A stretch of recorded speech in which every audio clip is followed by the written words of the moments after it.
Hi കൂട്ടുകാരെ, പുതിയൊരു വീഡിയോയിലേക്ക് എല്ലാവർക്കും സ്വാഗതം. അങ്ങനെ ഇനി പ്രണവിനെ കണ്ടെത്തുന്ന ആ എപ്പിസോഡ് എത്തിയിട്ടോ. അങ്ങനെ നിർമ്മല പറയാണ്, ഞാൻ ഒരു പണി ചെയ്യാം, CKC ഇങ്ങോട്ടേക്ക് കടന്നു വരാതിരിക്കാൻ നിങ്ങൾ എന്തായാലും ഈ അലമാറ തുറന്നോളൂ എന്ന് പറയാം കേട്ടോ. അപ്പോഴേക്കും നിധി സൂചിപ്പിന്നിട്ട് തുറക്കാനുള്ള ആ ഒരു പരിപാടി നടത്തുകയാണ് കേട്ടോ. ഇതേ സമയം CKC കടന്നു വരികയാണ്. അപ്പോഴാണ് അവിടെ നിർമ്മല പെട്ടെന്ന് കുറേ പേപ്പറുകൾ എടുത്ത് അവിടെ കത്തിച്ച് പുക പുറത്തോട്ടാക്കുന്ന ഒരു രീതിയാക്കും കേട്ടോ.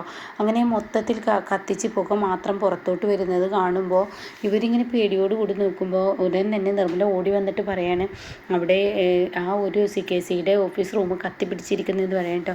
അപ്പോഴേക്കും CKC എന്താന്ന് ചോദിക്കുകയാണ്. അതെ, സാറിൻ്റെ ക്യാബിന് മൊത്തം കത്തിപ്പിടിച്ചു എന്നാണ് പറയുന്നതെന്ന് പറയാം. ഇപ്പോൾ CKC പറയണേ, നിങ്ങൾ എന്ത് കാണാനാണ് നിൽക്കുന്നത്?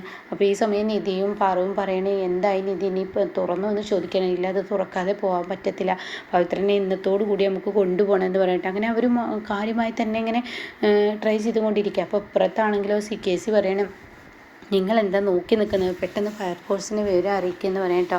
ആ സമയം അയാൾ പറയണ, അത് ഞങ്ങൾ എന്തായാലും അറിയിച്ചു, പക്ഷെ അവരെത്തുമ്പോഴേക്കും ഏതാനും സെക്കൻഡുകൾ എടുക്കുമല്ലോ, അപ്പോഴേക്കും എന്താ ചെയ്യുക CKC സാർ എന്നൊക്കെ പറയുമ്പോൾ CKCക്ക് അപ്പോഴാണ് കേട്ടോ പവിത്ര അതിനുള്ളിലിരിക്കുന്ന ഒരു ഓർമ്മ വരുന്നത്. അപ്പോൾ ഉടൻ തന്നെ CKC പറയാണ്, എന്നാൽ നമുക്കൊരു പണി ചെയ്യാൻ, നിങ്ങൾ ഇവിടുത്തെ ഫയർ കുറച്ച് വെള്ളമൊക്കെ കൊണ്ടുപോയിട്ട് ഫയർ കിടക്കുന്ന ആ ഒരു ഇതൊക്കെ ഉണ്ടല്ലോ, അതൊക്കെ എടുത്തിട്ട് നിങ്ങൾ പെട്ടെന്ന് അത് തീ അണക്കാൻ നോക്കിയെന്ന് പറയട്ടോ. അപ്പോൾ അവരാണെങ്കിൽ അതൊക്കെ എടുത്ത് ഓടി വരികയാണ് കേട്ടോ. അങ്ങനെയൊക്കെ കുറേ പേര് വെള്ളം ബക്കറ്റിലാക്കിയിട്ട് കൊണ്ടുപോകുന്നുണ്ട് കേട്ടോ. അപ്പോഴേക്കും നിർമ്മല പെട്ടെന്ന് തുറക്കും, അവരെല്ലാവരും ഇത് അങ്ങോട്ടേക്ക് ഓടി വരുന്നത് പെട്ടെന്ന് ചെയ്യുമെന്ന് പറയുന്നുണ്ട് കേട്ടോ.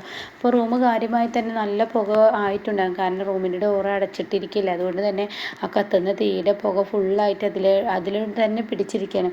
അപ്പോഴേക്കും ഇവർ എങ്ങനെയൊക്കെയോ കഷ്ടപ്പെട്ട് ആ അലമാറ തുറക്കുകയാണ്. അങ്ങനെ നിധി പറയണ, അലമാറ തുറന്നു എന്ന് പറയണത്. തുറന്ന അലമാറയിൽ കാണുന്ന കാഴ്ച പവിത്രനെ ഇങ്ങനെ മയങ്ങിക്കിടക്കുന്നതായിരിക്കും.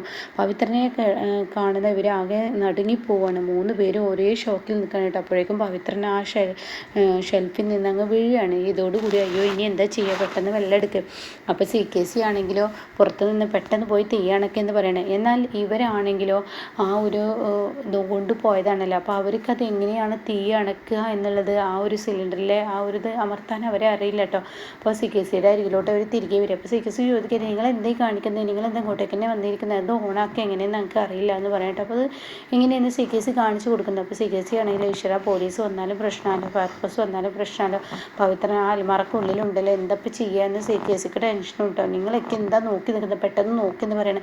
സാറേ അങ്ങോട്ടേക്ക് പോകേണ്ട, ക്യാബിന് മൊത്തത്തിൽ കത്തിപ്പിടിച്ചെന്നാ തോന്നുന്നതെന്ന് പറയുമ്പോൾ അയ്യോ ഈശ്വര ഇനി എന്താ ചെയ്യാന്നൊക്കെ CKC പറയുന്നുണ്ട്. ഈ സമയം പവിത്രനെ താഴെ കിടക്കുന്ന പവിത്രൻ്റെ മുഖത്തോട്ട് വെള്ളം തെളിക്കാനായിട്ടോ. എന്നിട്ട് വെള്ളം തെളിച്ചിട്ട് പവിത്ര പതിയെ ഇങ്ങനെ കണ്ണു തുറക്കുമ്പോൾ ഇവർ പറയണേ, പവിത്ര നീ വെള്ളം കുടിക്കുക എന്നൊക്കെ പറഞ്ഞിട്ട് പാറുവും നിർമ്മലയും നിധിയൊക്കെ പാടെ കൂടി പവിത്രനെ ഒരു തരത്തിൽ എണീപ്പിക്കുകയാണ്.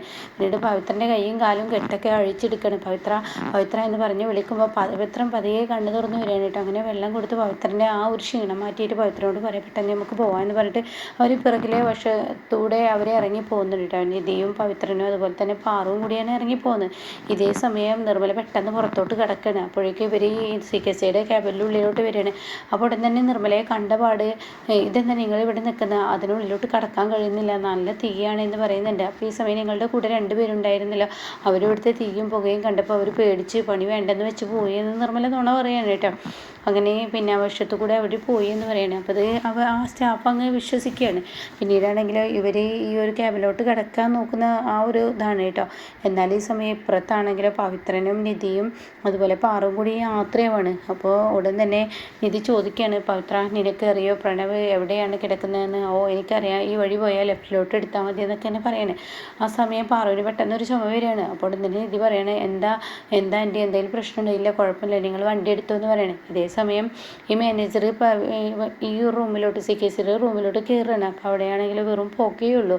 എന്നാൽ ഈ സമയം അവിടെ കാണുന്ന കാഴ്ച, ഒരു അലമാറ തുറന്നിരിക്കുന്നു, അവിടെ ഒരു കയർ ഇങ്ങനെ തൂങ്ങിക്കെടുക്കുന്നു, ഒരു കെട്ട് താഴെ കിടക്കുന്നു. ഇതൊക്കെ കാണുന്നതിനോട് കൂടി അവനെന്തോ സംശയം തോന്നുന്നു. അങ്ങനെ അവന് ഓടിക്കൊണ്ട് സാർ എന്ന് പറഞ്ഞിട്ട് CKCയുടെ അരികിലോട്ട് വരികയാണ്. അപ്പോൾ CKC ചോദിക്കുക, എന്താണെന്നറിയില്ല, അവിടെ കാര്യമായി പ്രശ്നം എന്തോ ഉണ്ട്, നല്ല പുകയുണ്ട്, എവിടെയാണ് കത്തിപ്പിടിച്ചെന്താണെന്നൊന്നും എനിക്കറിയില്ല, പക്ഷെ ഇത് മനഃപൂർവ്വം ആരോ എന്തോ ചെയ്തതുപോലെയുണ്ട്, അവിടെ കയറൊക്കെ കിടക്കുന്നത് കാണുന്നതെന്ന് പറയുമ്പോൾ CKC ആകെ ഞെട്ടിപ്പോവാണ്. ഈശ്വര എന്താ ഇപ്പം ഈ പറയുന്നത്? അപ്പോൾ പവിത്രനെ കെട്ടഴിച്ചിരിക്കുന്നതെന്ന് CKCക്ക് മനസ്സിലാവും. എന്നാൽ ഇവനോട് അത് പറയാനും പറ്റില്ലല്ലോ. അങ്ങനെ തൻ്റെ മാനേജറോട് പറയണേ നീ അവിടെയൊക്കെ ഒന്ന് നോക്കിയെന്ന് പറയണേ. അങ്ങനെ ഈ സമയം CKC തൻ്റെ ക്യാബിലോട്ട് കടന്നു നോക്കുമ്പോൾ അലമാറ തുറന്നു കിടക്കുന്നു, കെട്ടുകളെല്ലാം അവിടെ താഴെ കിടക്കുന്നു. ഇതോടുകൂടി ഈശ്വര ഇത് ചെയ്തിരിക്കുന്ന അവൾ തന്നെ, ആ നിധി എന്ന് പറയുന്നുണ്ട് കേട്ടോ. എന്നാൽ ഈ സമയം പവിത്രനെ രക്ഷപ്പെടുത്തിയ നിധി തന്നെ ആയിരിക്കുമെന്ന് മനസ്സിലാക്കിയ CKC തൻ്റെ ഫോണെടുത്ത് ഒരുപാട് തവണ വിളിച്ച് നോക്കുകയാണ്. പ്രണവിനെ രക്ഷിക്കാൻ പവിത്രന് നിധി എത്തുമെന്നറിയാലോ. അപ്പോൾ ആ ഗുണ്ടകൾക്ക് വിളിക്കുകയാണ്. ഗുണ്ടകളാണെങ്കിലും മൊബൈൽ സൈലൻറ്റിലാക്കി കുത്തിവെച്ച് അവരിങ്ങനെ ഷീറ്റ് കളിച്ചു കൊണ്ടിരിക്കുകയാണ്. ഈ സമയമാണെങ്കിലും ഇപ്പുറത്ത് പ്രണവ് ഇതൊക്കെ ശ്രദ്ധിക്കുന്നുണ്ട്. ഇവരുടെ ഫോൺ ഇങ്ങനെ റിങ് ചെയ്യുന്ന പ്രണവ് കാണുക. അപ്പോൾ പ്രണവ് ഒന്നും മിണ്ടുന്നില്ല. ഇവർ കാര്യമായി കളിച്ചുകൊണ്ടിരിക്കുകയാണ്. തുടരെ CKC വിളിച്ചുകൊണ്ടിരിക്കുകയാണ്. ഇവരൊന്നും അറിയിക്കണ്ടേ. അങ്ങനെ എത്ര വിളിച്ചിട്ടും ഇവരെയാണെങ്കിൽ ഫോൺ എടുക്കുന്നില്ല. അങ്ങനെ പിന്നീട് കാണിക്കുന്നത് പാറുവിനെയാണ്. പാറു ഇങ്ങനെ വല്ലാതെ ചുമച്ചുകൊണ്ടിരിക്കുക. പാറുവിന് ഒരു അസ്വസ്ഥത. അത് കാണുന്ന നിധി ചോദിക്കുക, എന്താ ആൻറ്റി, എന്തെങ്കിലും കുഴപ്പമുണ്ടോ? എന്തോ പെട്ടെന്ന് അതിനുള്ളിലെ പുകയൊക്കെ ശ്വസിച്ചത് കൊണ്ടാണെന്ന് തോന്നുന്നു, ശ്വാസം വല്ലാതെ മുട്ടുന്നു എന്ന് പറയട്ടോ. അപ്പോൾ ഇത് കേട്ട ഉടനെ നിധി പറയണേ, വണ്ടി ഒന്ന് നിർത്തിക്കേ. അതെന്തിനാ മോളെ വണ്ടി നിർത്തുന്നത്? എനിക്ക് എൻ്റെ മകനെ കാണണം. എൻ്റെ മകനെ കാണാൻ ഈ അമ്മ കണ്ണും പുറത്തോട്ടിട്ട് നിൽക്കുകയാണ്. അതുകൊണ്ട് എനിക്ക് പെട്ടെന്ന് കാണണം എന്നൊക്കെ പറയുമ്പോൾ ആയിക്കോട്ടെ ആൻറ്റി, ഇപ്പോൾ ഇവിടെ വണ്ടി ഇറങ്ങിയൊക്കെ അതെന്തിനാ ഞാൻ ഇറങ്ങുന്നത്? വീട്ടിലോട്ട് പോകാൻ നോക്ക്. എൻ്റെ നിധി അതൊന്നും നടക്കത്തില്ല എന്ന് ചുമച്ചുകൊണ്ട് പറയണം. അത് നടക്കത്തില്ല എന്ന് ഞാനേ തീരുമാനിക്കുന്നത്. എന്തായാലും ആൻറ്റി ഇവിടെ നിന്ന് പോകണം.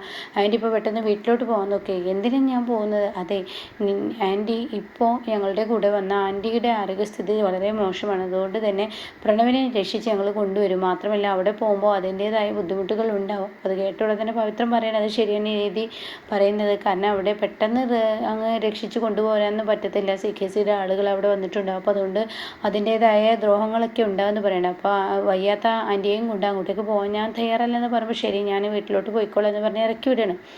ഇതേ സമയം CKC ആണെങ്കിൽ തൻ്റെ ക്യാബിൽ നിന്ന് ഇറങ്ങി ഓടുകയാണ്. സമാധാനമില്ല. അങ്ങനെ തുടരെ വിളിക്കുമ്പോൾ പെട്ടെന്ന് ഇവർക്ക് തോന്നുകയാണ് എൻ്റെ ഫോൺ ഇങ്ങനെ സൈലൻ്റ് ആണെങ്കിലും ആ വൈബ്രേഷൻ വരുന്നത് ഇവർ കാണുകയാണ്. ഇതൊക്കെ കണ്ട് പ്രണവ് ഇരിക്കുകയാണ് കേട്ടോ. അപ്പോൾ ഇവർ വന്ന് നോക്കണം. അയ്യോ സാറാണല്ലോ വിളിച്ചതെന്ന് പറഞ്ഞ് ഈ ഗുണ്ടകൾ തിരികെ CKCക്ക് വിളിക്കുകയാണ്. CKC ഇറങ്ങണമെങ്കിലോ ഡ്രൈവിങ്ങിലായിരിക്കും. പെട്ടെന്ന് അങ്ങോട്ടേക്ക് എത്താനുള്ള തത്രപ്പാടാണ് CKCക്ക്. അങ്ങനെ CKC തത്രപ്പാടോടുകൂടി ഇങ്ങനെ ഓടി വരുമ്പോഴാണ് ഇവരുടെ ഫോൺ തിരികെ വരുന്നത് ഗുണ്ടകളുടെ. അപ്പോൾ പ്രണവ് ഇതൊക്കെ നോക്കിയിരിക്കുന്നുണ്ട് കേട്ടോ. അപ്പോൾ ഈ സമയം ഗുണ്ടകൾ ചോദിക്കുക എന്തിനാ സാറ് വിളിച്ചത്? ഇവിടെ താനും ഇപ്പോഴും അവിടെ ഫോൺ എടുക്കുന്നത് ആ നിധിയില്ലേ പവിത്രനെയും രക്ഷപ്പെടുത്തി അങ്ങോട്ടേക്ക് വരുന്നുണ്ട്. അതുകൊണ്ട് നിങ്ങൾ ഒന്ന് കരുതിയിരുന്നോ എന്ന് പറയണം. അപ്പോൾ ഈ സമയം അയ്യോ സാർ വരുന്നുണ്ട്, അതെ ആ പെണ്ണ് പീറ പെണ്ണാണെന്ന് കരുതണ്ട, അവൾ ചില്ലറക്കാരിയല്ല എന്നും പറഞ്ഞു കൊടുക്കുന്നുണ്ട് കേട്ടോ. അപ്പോൾ ഈ സമയം ആ നിധിയും പവിത്രനും കൂടി ഇങ്ങോട്ടേക്ക് വരുന്നുണ്ട്. അപ്പോൾ ഇതൊന്നും എന്താണ് ഇവിടെ സംഭവിക്കുന്നതെന്ന് അറിയാതെ ആകെ മിഴിച്ചിരിക്കുകയാണ് പ്രണവ്. അങ്ങനെ ഈ സമയം നിധിയും അതുപോലെ തന്നെ പവിത്രനും കൂടി ഈ ഒരു പ്രണവിൻ്റെ സ്ഥലത്തെത്തുന്ന ആ ഒരു രംഗമാണ് കേട്ടോ. അങ്ങനെ ഇവരങ്ങോട്ടേക്ക് കയറുമ്പോഴേക്കും ഇവർ മുട്ടിയും പലകൊക്കെ എടുത്ത് നിധിയെയും പവിത്രനെ അടിക്കാനുള്ള ആ ഒരു പണി ചെയ്തും കൊണ്ടിരിക്കുകയാണ്. അപ്പോഴേക്കും നിധി കടന്നു വരികയാണ്. അപ്പോൾ പവിത്രനെ കണ്ടപാട് പ്രണവിനോട് പറയാണ്, എടാ നീക്കിടാ നമുക്ക് പെട്ടെന്ന് പോകാമെന്ന് പറഞ്ഞിട്ട് പ്രണവിനെ അഴിക്കാൻ ശ്രമിക്കുന്ന സമയത്ത് ഇവർ കടന്നു വരുന്നത്. അപ്പോഴേക്കും പ്രണവിൻ്റെ നേർക്ക് കത്തി എടുത്തിരിക്കുകയാണ്. എന്നിട്ട് കത്തി കഴുത്തിൽ വെച്ചിട്ട് പറയണം, മര്യാദക്ക് നിങ്ങൾ തിരികെ പോയിക്കോ, അല്ലെങ്കിൽ ഇവൻ്റെ വയറ്റിലോട്ട് ഞങ്ങൾ ഈ കത്തി അങ്ങ് കയറ്റുമെന്ന് പറയണേ. അപ്പോൾ അത് കേൾക്കുന്ന പവിത്രം പറയണേ, നീ ഓരോന്ന് പറഞ്ഞ് എന്നെ പേടിപ്പെടുത്താനൊന്നും നോക്കണ്ട, അതിലൊന്നും പേടിക്കുന്നവനുമല്ല ഞാൻ. അതുകൊണ്ട് ഞാൻ നിന്നോടൊരു കാര്യം പറയാം, ഞാൻ ആരാണെന്ന് എനിക്ക് നന്നായി അറിയാം. അതുകൊണ്ട് നീ മര്യാദക്ക് ഞാൻ പറയുന്നത് അങ്ങ് കേട്ടോ, പ്രണവിനെ അങ്ങ് വെറുതെ വിട്ടേക്കെന്ന് പറയാം കേട്ടോ. ഈ സമയം ഇല്ലെന്ന് പറയണം. അപ്പോൾ അതിനിടയ്ക്ക് പാറു പറയുന്നുണ്ട്, നീ നിധി ഒറ്റയ്ക്ക് പോയാൽ പ്രണവിനെ രക്ഷിക്കാൻ കഴിയുമെന്ന് ചോദിക്കുമ്പോൾ നേരത്തെ ഉപയോഗിച്ച ആ സ്പ്രേ എൻ്റെ കയ്യിലുണ്ട്, അതുകൊണ്ട് തന്നെ അത് വെച്ച് ഞാൻ എല്ലാവരും കീഴ്പ്പെടുത്തിക്കോളാം എന്ന് നിധിയും പറയുന്നുണ്ട് കേട്ടോ. അങ്ങനെ പവിത്രൻ ഈ ഗുണ്ടകളുമായി വഴക്കിടാൻ നിൽക്കുമ്പോഴേക്കും നിധി എന്ത് ചെയ്യുന്ന ആ സ്പ്രേ അവരുടെ മുഖത്തടിച്ച് അവരവിടെ തളർത്തിക്കിടത്താണ്. പിന്നീടാണെങ്കിലോ പ്രണവിനെ പിടിച്ചു വലിക്കുക. അപ്പോൾ പ്രണവ് പറയണേ, എന്നെ വിട്, നിങ്ങൾ രണ്ടുപേരും കൂടി ഒത്തു കളിച്ച് എന്നെ അടുത്ത സ്ഥലത്തോട്ട് കൊണ്ടുപോകാൻ നോക്കില്ല. നിധിക്കങ്ങ് ദേഷ്യം വരികയാണ്. ഈ സമയം CKC വന്നുകൊണ്ടിരിക്കുകയാണ് കേട്ടോ. എത്താറായിട്ടുണ്ടാവും. അപ്പോൾ നിധി പറയണം, മര്യാദക്ക് കയറടാ, നിന്നോടൊരു കൊച്ചു കുഞ്ഞിനോട് സംസാരിക്കുന്നത് പോലെ സംസാരിക്കണടാ, നിന്നോട് പറഞ്ഞാൽ മനസ്സിലാവില്ലേ, എനിക്ക് CKCയുടെ അടുത്താണ് പോകണത്, എടാ തന്നെ കൊല്ലാൻ ശ്രമിക്കുന്നത് CKC ആണെന്ന് ഇനിയെങ്കിലും ഈ പൊട്ട മനസ്സിലാക്കണമെന്ന് പറയുമ്പോൾ പ്രണവ് പറയണേ, ഇല്ല നിങ്ങളാണ് എന്നെ കൊല്ലാൻ ശ്രമിച്ചത്, നിങ്ങൾ ഇപ്പോൾ രണ്ടുപേരും കൂടി നാടകം നടത്തുന്നു എന്നൊക്കെ ചോദിച്ച് ചൂടാവാണ് കേട്ടോ. അപ്പോൾ ഇനി നല്ല രസമാണ്. പ്രണവ് ആകെ മാറുകയാണ്, നല്ലൊരു പ്രണവായി മാറുന്ന ആ ഒരു സീനാണ് ഇനി നമുക്ക് മുന്നിൽ കാണാനിരിക്കുന്നത്.